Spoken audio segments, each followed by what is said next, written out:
Tata recently confirmed that they are planning to launch certain models with factory-fitted CNG options like their rivals Maruti Suzuki and Hyundai. The first vehicles in the portfolio that are likely to get the CNG treatment are the Tiago and the Tigor compact hatchback and sedan respectively. In fact, one of our friends has even caught the Tiago CNG on test without any camouflage, hinting that the launch isn't too far away.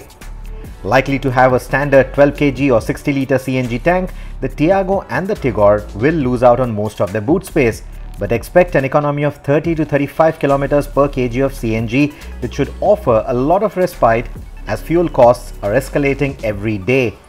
The upcoming range of factory-fitted CNG variants are set to be developed with Tata's 1.2 litre petrol engine.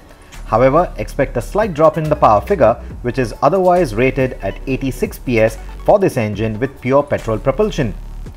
Since the same engine does duty in the Ultras as well, a CNG variant of the premium hatchback is likely to arrive too.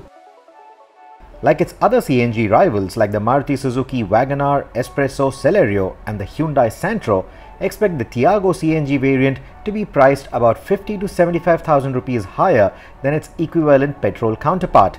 The car seen here seems like the XT variant, but the range-topping XZ variant is likely to be offered with CNG propulsion too. Well, that's all for now. Do take a look at the other videos and please consider subscribing to the channel. Your likes, shares and subscribes encourage us to bring you more content. Thank you for watching.